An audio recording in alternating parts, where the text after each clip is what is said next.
देखिए, question number 7 है, board कौन सा है? यूपी बोर्ड है और क्लास 12 है, फिजिक्स का क्वेश्चन। देखो इसमें क्या है कि 3 नंबर आपको न्यूमेरिकल के दिए गए थे और 2 नंबर का था डेरिवेशन। ठीक है, सबसे पहले क्या बताना है? विद्युत चुंबकीय प्रेरण से क्या अभिप्राय है, ये सब आपको लिखना है। इसके बाद फैराडे का जो द्वितीय नियम था, जिसने ये बताया था कि जो इंड्यूज ईएमएफ होगा वो हमारा जो क्लोज बॉडी है, सॉरी, इंड्यूज ईएमएफ जो होगा वो जो भी बॉडी है, चाहे कॉइल हो चाहे फिर हमारे पास एक प्लेन हो, उसमें जो भी फ्लक्स में चेंज आएगा, क्या आएगा? फ्लक्स में चेंज आएगा। किसके रिस्पेक्ट में? टाइम के रिस्पेक्ट में। वो हमारा क्या होगा? इंड्यूज ईएमएफ होगा। तो ये डेरिवेशन आपको करके दिखाना है, बाकी हम न्यूमेरिकल आपको करा देते हैं। तो न्यूमेरिकल के लिए क्या है? सबसे पहले हमारे पास कैसी है? वृत्ताकार कुंडली है, यानी सर्कुलर कॉइल है। क्या है? सर्कुलर कॉइल है। ठीक है, तो उसको बना लेते हैं। और सर्कुलर कॉइल को हम बनाते हैं, और सर्कुलर कॉइल ऐसे बनाते हैं कि ये हमारे पास ऐसे है। ये जो है, इसमें तो आपको ऐसे दिख रहा होगा, लेकिन ये ऐसे रखी हुई है ना, इस तरफ। मैग्नेटिक फील्ड और जो कॉइल है, इनके बीच का जो एंगल है पहली डायरेक्शन में, ये मैग्नेटिक फील्ड की डायरेक्शन में बता देता हूँ। ये बी है मैग्नेटिक फील्ड। मैग्नेटिक फील्ड बोले तो चुंबकीय क्षेत्र।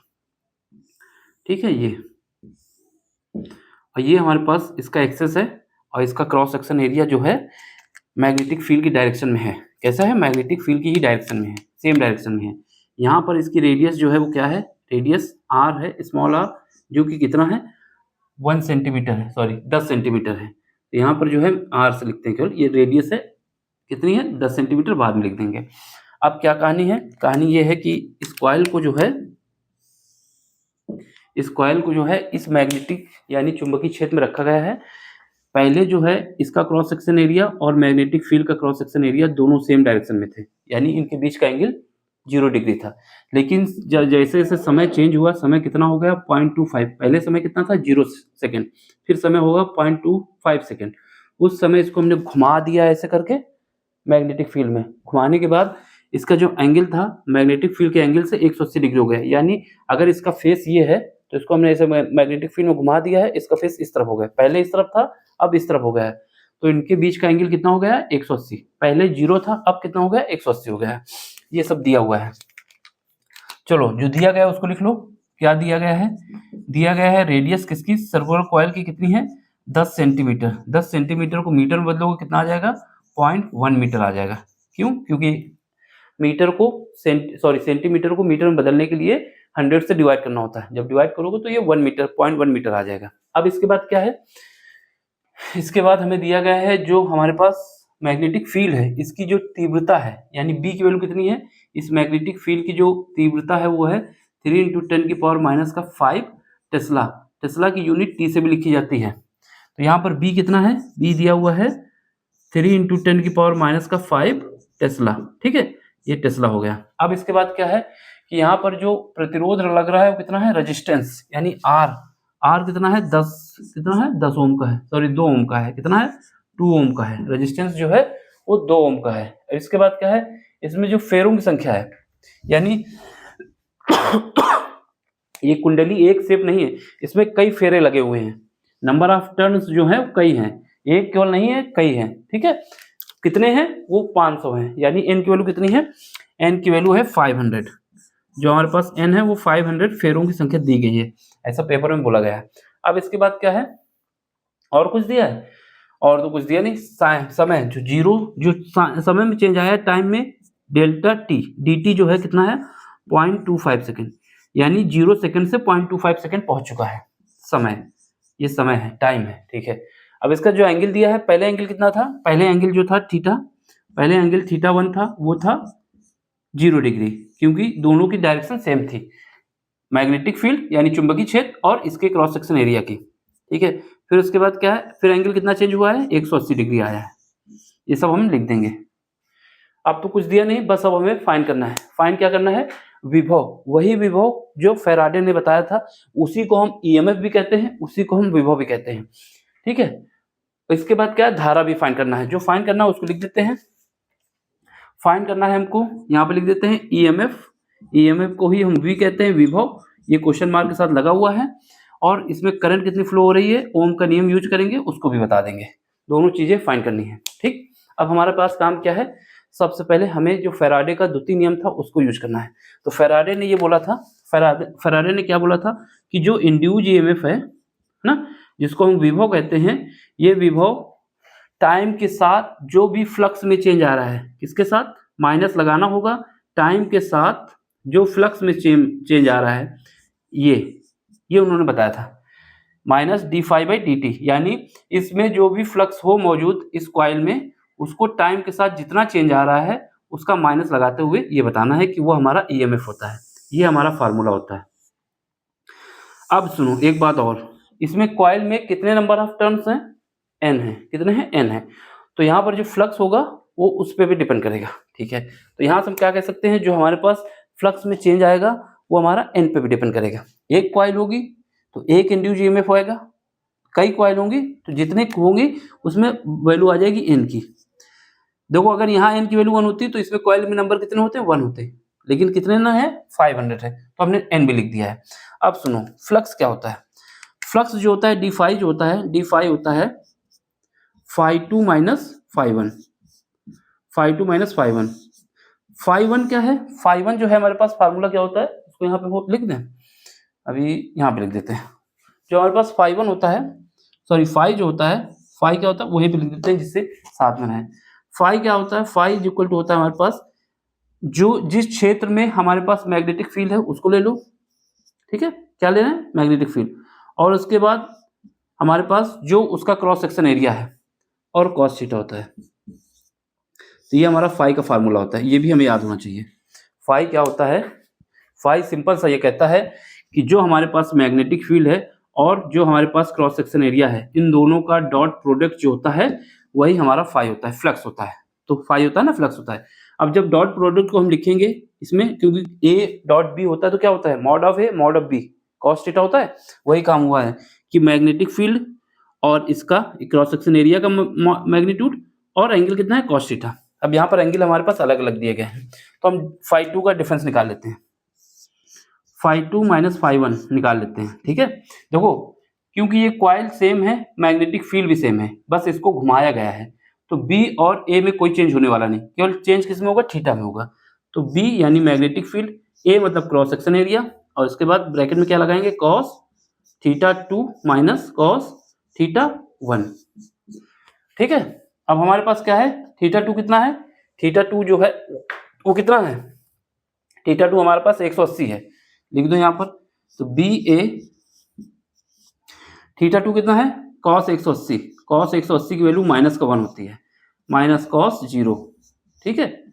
अब देखो इसको जब सॉल्व करेंगे तो ये माइनस, ये क्योंकि यहाँ पर कॉस 0 की वैल्यू -1 होती है, ये -1 आएगा, कॉस 0 की वैल्यू 1 होती है, ये 1 आएगा, दोनों मिलकर क्या हो जाएंगे, माइनस का 2 हो जाएंगे। तो यहाँ पर माइनस का 2 बी ए, ये बात समझ में आ गई। देखो जब कॉस 180 की वैल्यू रखेंगे तो माइनस का 1 आएगा, यहाँ पर -1 है, कॉस 0 की वैल्यू रखेंगे 1 आएगा, लेकिन ये माइनस लगा हुआ है, दोनों ऐड हो जाएंगे, माइनस का 2 होगा, इस पर मल्टीप्लाई कर देंगे, ये आ जाएगा। तो ये तो हमने निकाल लिया है, क्या निकाल लिया है कि हमारा फ्लक्स में कितना चेंज आ रहा है, माइनस का 2 ए बी, बस अब हमें उसको वहां पे रखना है।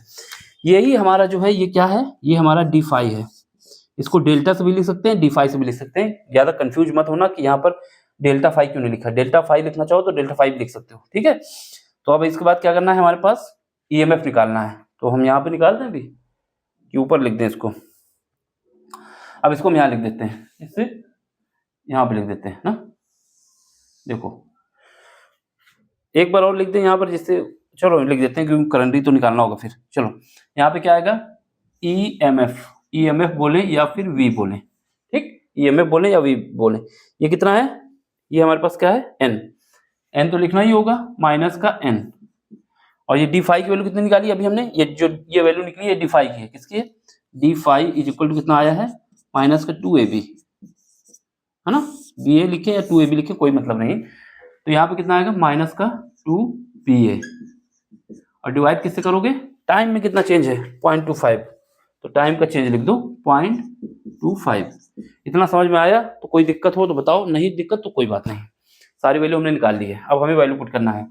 चलो एन की वैल्यू कितनी है, ये तो माइनस माइनस कट जाएगा, प्लस हो जाएगा, एन की वैल्यू 500 है, इसको लिख दिया, 2 हमारा कांस्टेंट है, इसको भी लिख दिया। बी कितना है, बी हमारे पास दिया हुआ है 3 × 10⁻⁻⁵, माइनस का 5। अब बात आई कॉइल। जो कॉइल है इसका क्रॉस सेक्शन एरिया कितना होता है, यहाँ पर लिख देते हैं एक बार। क्रॉस सेक्शन एरिया जो होता है कॉइल का, ए इज इक्वल टू होता है पाई आर स्क्वायर। ठीक है, तो ए इज इक्वल टू क्या आ जाएगा, पाई आर की वैल्यू 0.1 का होल स्क्वायर, इसको लिख देते हैं यहाँ पर। तो कितना आ जाएगा, पाई, दिख रहा ना वहाँ पे, और आर की जगह 0.1 का होल स्क्वायर। ठीक, अब ये हमारे पास दिखना चाहिए वहाँ पे, होल स्क्वायर आ जाएगा। नीचे कितना है, नीचे हमारे पास 0.25 है। अब इसको सॉल्व करो, देखो ये कितना हो जाएगा 100 यानी 1000 हो जाएगा। ठीक है, और ये कितना है, ये हमारे पास 3 पाई हो जाएगा। और ये कितना है, ये 10 की पावर माइनस 5 है, ये इससे 2 मिल जाएंगी तो कितना आ जाएगा, 10 की पावर माइनस का 7 आ जाएगा। अब ये कितना 0.25 है, तो 0.25 को हटाने के लिए हम क्या कर सकते हैं, 4 से मल्टीप्लाई करते हैं, 4 से डिवाइड करते हैं, जिससे ये हट जाएगा। या फिर हम क्या करते हैं, इसको सीधे इधर ही लिखते हैं और इसकी पॉइंट जो है इसको हटा देते हैं। इस पॉइंट को हटा के 100 यहाँ बढ़ा लेते हैं। ठीक है, अब इसको काट देंगे, कितना बचेगा, 4 बचेगा। अब 4 का मल्टीप्लाई कर दो, जब 4 का मल्टीप्लाई करोगे तो ये पावर हटा देना हमें, इनका मल्टीप्लाई करो, 12 आ जाएगा। और पाई की वैल्यू कितनी है, 3.14 है। अब ये 3 है, 1000 है, ये कितनी है, 10 की पावर माइनस 7 है, तो कितना बचेगा, 10 की पावर माइनस का 4 बचेगा। 3 कम हो जाएंगे ना। अब इसकी वैल्यू पुट करो, 12 का मल्टीप्लाई करो, 12 चौक 48, 12 एक कम 12, 12 और 4 कितना होता है 16, 12 चौक 48 होता है। ठीक है, 12 के बाद 12 24, ठीक है, 4 16 हो गया, 12 3 36, 36 और एक 36 से कितना होता है, 36 से 37 होता है, 7 कितने के बाद है, 0.2 के बाद है, तो कितना हो जाएगा, 10 की पावर माइनस का 4, ये बोल्ट आ जाएगा। अब इसको और आगे लिख सकते हो, v इज इक्वल टू कितना आ जाएगा, एक पॉइंट इधर लगा दें, पॉइंट, ठीक है, एक पॉइंट जब इधर हम लगाएंगे तो इसका मतलब क्या है, ये एक पॉइंट इसका हटा देंगे, 7 6 8, और ये हो जाएगा, एक पॉइंट इसका हमने निकाल दिया है तो इधर लगा दिए, तो कितने बचेगा, 10 की पावर माइनस का 3। ये भी लिख सकते हो, कहीं पर भी लिखा होता है, आंसर मिलाना हो तो इसे मिला सकते हो। इसकी एक पावर यहाँ पे लगा दी है, तब हटाएंगे तो वही लग जाएगा। तो ये हमारा बोल्ट, ये हमारा आंसर आ गया विभव का। तो एक पार्ट का तो आंसर हमने निकाल लिया। कहीं पर भी कैलकुलेशन में दिक्कत हो तो देख सकते हैं, मिला लेना। ठीक है, अब दूसरा पार्ट क्या निकालना है, हमें धारा निकालनी है। तो ओम का नियम लगा दो यहाँ पर, किसका नियम, ओम का नियम, ओम के नियम से, ओम के नियम से। ओम का नियम क्या कहता है, ओम का नियम ये कहता है कि हमारे पास जो विभव है, वोल्टेज है, वो हमारा करंट और रेजिस्टेंस के मल्टीप्लाई के बराबर होता है। V की वैल्यू हमने ये निकाली है, I हमको दिया गया है, कितना है, I की वैल्यू दी गई है, सॉरी I तो हमें निकालना है, लेकिन जो हमारे पास रेजिस्टेंस है वो कितना है, 2 ओम का, ये दिया हुआ है। बस यहाँ पर हमारे पास V कितना है, तो हम R निकाल लेते हैं। R is equal to, V की वैल्यू कितनी है, 3.768 इंटू 10 की पावर कितना है, माइनस का 3 है, और सॉरी यहाँ पर आई निकालना है, आई निकालना है ना, कि रेजिस्टेंस तो दिया हुआ है, ये तो कोई रेजिस्टेंस दिया है, हमें करंट की वैल्यू फाइंड करना है, तो यहाँ आई लिखना होगा। इससे जब डिवाइड करेंगे तो आर से डिवाइड करना होगा। आर कितना, 2 है, 2 से काटो, यहाँ दिखेगा, देखो 2 से काटो कितना आएगा, 1 आएगा, फिर उसके बाद पॉइंट लगा दो, फिर उसके बाद यहाँ 8 आ जाएगा, फिर उसके बाद और कुछ लगाओगे, 1, फिर 8 आया 16, फिर इसका फिर 8 आ जाएगा, फिर 4 आ जाएगा, और 10 की पावर माइनस 3 है, इसको हटा के हम कह सकते हैं मिली एम्पियर। 10 की पावर माइनस 3 को हटा दिया तो मिली एम्पियर लिख दिया। तो करंट हमारे पास कितनी आ गई, करंट आ गई 1.884 मिली एम्पियर। तो दोनों आंसर देख लो, मिला लो, कहीं पर भी दिक्कत हो तो आप हमसे पूछ सकते हैं। ठीक है, अब इसको समझ में आया तो क्या करना है, लाइक करना है, शेयर करना है, सब्सक्राइब करना है और अपना सपोर्ट देना है हमको। सपोर्ट का मतलब है कि जब तक आप लाइक शेयर सब्सक्राइब नहीं करेंगे तो सपोर्ट नहीं मिलने वाला। जब सपोर्ट नहीं मिलेगा तो चैनल की ग्रोथ रुक जाएगी। तो चैनल या दुकान को आप चलाना चाहते हैं हमसे कि हम इसको आगे कंटिन्यू करते रहें, तो आप लाइक करिए, शेयर करिए, सब्सक्राइब करिए, यही आपका आशीर्वाद है, यही हमको मोटिवेशन मिलता है काम करने में। देखो क्वेश्चन देख लो, स्क्रीनशॉट ले लो। ठीक है, अभी मैं यहाँ पर क्या है, केवल बोर्ड एग्जाम के जो पेपर आए वो करा रहा हूँ। इसके बाद जब बोर्ड का पेपर खत्म हो जाएगा तो IIT नीट जो भी बच्चे देना चाहते हैं उसमें जो फिजिक्स के क्वेश्चन है उनको भी उठा के कराने वाले हैं। इस वजह से मैं कहता हूँ लाइक शेयर सब्सक्राइब करोगे तो आगे आपका ही काम आएगा, हमारा तो काम आएगा ही आपकी लाइक शेयर सब्सक्राइब से, ताकि आपको भी मदद मिलेगी।